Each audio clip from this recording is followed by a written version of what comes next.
नमस्कार, स्वागत है आपका न्यूज़ लॉन्चर पर। मैं हूं अशोक वानखेड़े। लेकर आया हूं आपको अपना कार्यक्रम द डायरेक्ट हिट। चुनाव महाराष्ट्र और झारखंड के हो गए। हरियाणा के चुनाव से ही चुनावी मशीन पे सवाल उठना शुरू हो गए। चुनाव आयोग ने थुतुर-मुतुर जवाब दे के उस पर पर्दा डालने की बात कही और कांग्रेस जैसा नाकारा विपक्ष यदि हरियाणा में है, तो वो उस पे आवाज भी नहीं उठाएगा। लेकिन महाराष्ट्र के चुनाव बहुत मायने रखते थे। महाराष्ट्र के चुनाव के नतीजे इतने विपरीत आए कि सब लोग एक दूसरे को पूछ रहे हैं, हो क्या गया है? ऐसे में एक मराठी अखबार ने 95 विधानसभा की लिस्ट दी, जहां चुनावी मशीन में जितने वोट डाले गए और जिसमें गिने गए, इसमें भयावह तफावत है। कई जगह हर कॉन्स्टिट्यूंसी से सवाल उठ रहे हैं। यदि ये 95 निकाल दे, तो ये 230 का आंकड़ा 135 पे आता है, जो आकलन काफी विश्लेषकों का था। लेकिन अब सर्टिफिकेट आ गया है, सरकार बन रही है, 5 तारीख को शपथ विधि होगा। लेकिन इसके चलते कई लोग उद्वेलित हैं। एक छोटा गांव सोलापुर जिले में, जिसके ऊपर काफी चर्चा आपने इसी चैनल पे सुनी होगी, उसने अपना जीता हुआ उम्मीदवार को बधाई देने के लिए जाने के बजाय इस बात पे ज्यादा जोर दिया कि हमारा मताधिकार जो था, जो हमने मत दिया, वो वहां तक क्यों नहीं पहुंचा। ये मतदान की गड़बड़ी कहां हो गई? क्योंकि जहां जीतने वाले उम्मीदवार को ज्यादा मत मिलने थे, वह हारने वाले उम्मीदवार के पास कैसे चले गए? यानी बीजेपी के उम्मीदवार को यहाँ इतने ज्यादा कैसे मिले? पिछले 3 चुनाव का यदि आप लेखा-जोखा देखें, तो उस गाँव से कभी भी बीजेपी को 300-400 से ज्यादा वोट नहीं मिला। वो बीजेपी वहाँ 1000 कैसा क्रॉस कर गई। तो गाँव वालों ने एक मॉक ड्रिल के तहत खुद का ही बैलेट पेपर छपवा के वोटिंग करने का प्रयास किया, लेकिन सरकार ने उसको बुरी तरह से दमन के साथ, पुलिस या डंडे के साथ दबा दिया, छावनी बना दिया उस गांव को। यह भी खबर आपने पूरी विश्लेषित कर ली। लेकिन आज मैं डायरेक्ट हिट में मैं क्यों कहता हूं कि कई बार हमारे नेता लोकतंत्र को हिट करते हैं, या नेताओं को के खिलाफ ऐसा षड्यंत्र होता है कि जहां लोकतंत्र हिट होता हुआ दिखाई देता है। उस गांव ने सर्वोच्च न्यायालय के उस कथन को झुठलाया। जब सर्वोच्च न्यायालय में एक रिट पिटीशन फाइल हुई, तो सर्वोच्च न्यायालय ने कहा था कि जब वो हारते हैं लोग, तो चुनावी मशीन को गाली देते हैं, और जब जीतते हैं तो उसके ऊपर कमेंट करने से परहेज करते हैं। लेकिन इस गांव ने तो तब अपने अधिकार के लिए लड़ाई की शुरुआत की, जब उनका उम्मीदवार जीत गया था।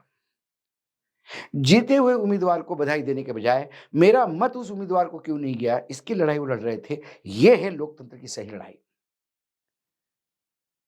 लेकिन लोकसभा चुनाव के बाद विधानसभा चुनाव के दौरान इस मंत्रिमंडल में अकेले एक ऐसे मंत्री जिनके नाम का डंका बजता है, जो उनको परफॉर्मर मिनिस्टर कहा जाता है, जिनको पूछे 5 साल तो कोई पूछता नहीं, लेकिन जब अपनी उपलब्धियां गिनाई जाती है, तो उनके मंत्रालय की उपलब्धियां सबके सामने रख के उसका श्रेय पूरा सरकार लेने का प्रयास करती है। वो है नितिन गडकरी। नितिन गडकरी जी ने कहा था कि मैंने इतना काम किया कॉन्स्टिट्यूंसी में, और मैं लोगों के विवेक के ऊपर छोड़ता हूं, क्योंकि एक बार यदि मैंने काम किया और मैं अच्छा लोक प्रतिनिधि साबित हुआ, तो आने वाले समय में मुझे ही लोग वोट देंगे।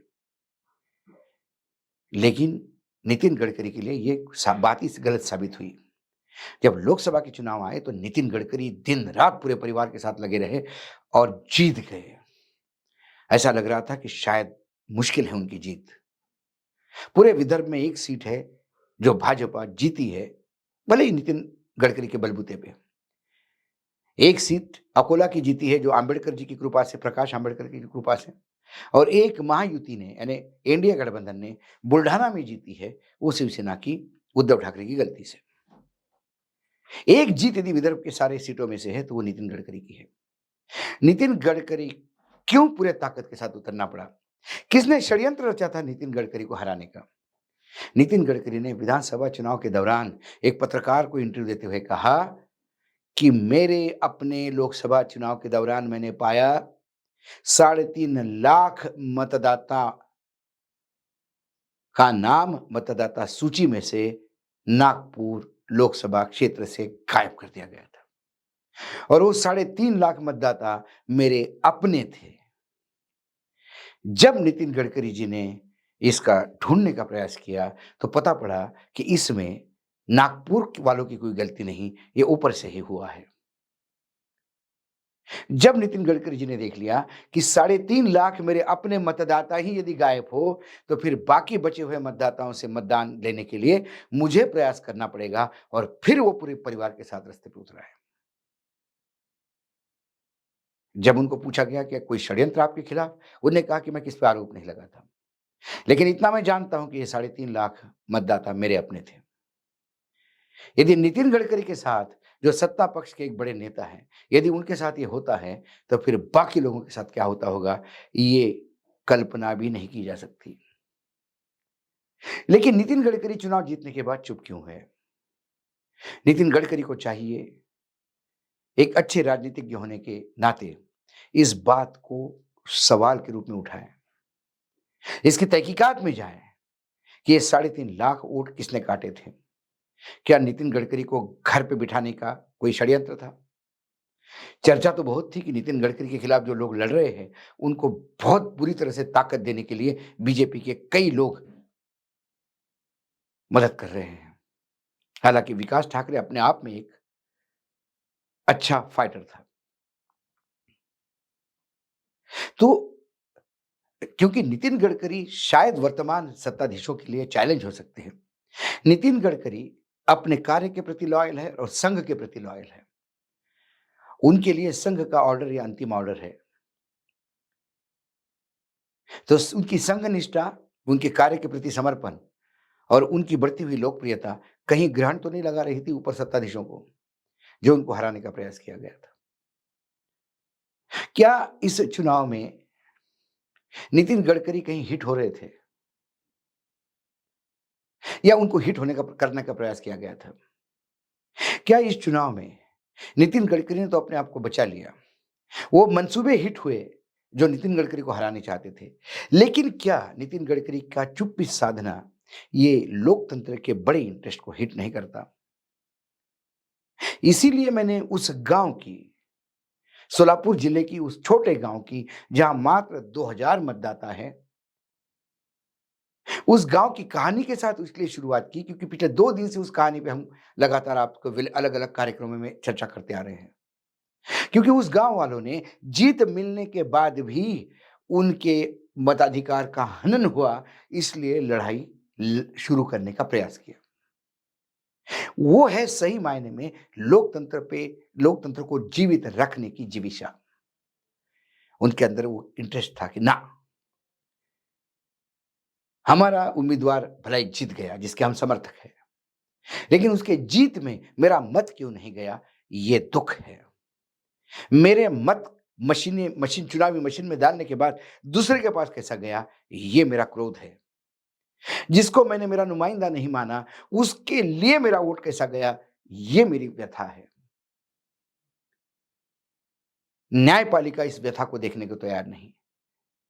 सत्ता पक्ष, चुनाव आयोग तो कहने क्या, जो सत्ता पक्ष के खुद गोद में बैठा हो, सत्ता पक्ष की भाषा करता हो, उस चुनाव आयोग से भी कोई अपेक्षा नहीं। तो कम से कम अपनी आत्मग्लानि से मुक्ति पाने के लिए उन्होंने एक प्रयास किया जिसको हिट किया तानाशाही पुलिस रवैये ने। आने वाली 5 साल ऐसी ही सरकार चलेगी। यह महाराष्ट्र के लिए एक लेसन है, एक उदाहरण था। लेकिन क्या इस गांव से नितिन गडकरी कुछ प्रेरणा लेंगे? समय आया है कि नितिन गडकरी जी को उस मतदाता सूची में से उनके अपने मतदाता कैसे गायब हो गए, ये देखने की जरूरत है। यदि ये करेंगे तो इस देश के लोकतंत्र पे एहसान होंगे। यदि वो ऐसा करेंगे तो इस देश के लोकतंत्र जो अब रक्तरंजित है, उसको मरहम पट्टी करने जैसी स्थिति होगी। इसलिए मैं कहता हूं, वो जो गांव ने किया, जिसको पुलिसी तानाशाही रवैये ने हिट किया, इसके बावजूद भी वो तमाम मनुवादी सोच विचार के और तानाशाही परंपरा को यहाँ से लोकतंत्र की जगह स्थापित करने वाला जो सोच है, उसको वो छोटा गाँव हिट करता है। भले वो हिट स्वयं हो या हो, लेकिन यहाँ पर नितिन गडकरी को ये करना होगा, ताकि कम से कम इस लोकतंत्र का जो दीपक है, टिमटिमाता हुआ, जो इस सत्ता के मक्खन खाने वाले इन लोगों के बीच में, इस आंधी में फड़फड़ा रहा है, उसको एक फानूस मिलेगा कि नहीं, चलो, कुछ तो है जो इस दिए की लौ को बचा के चल रहा है। आज डायरेक्ट हिट में इतना ही। कल फिर आऊँगा किसी विषय के साथ। तब तक के लिए नमस्कार। देखते रहिएगा न्यूज़ लॉन्चर।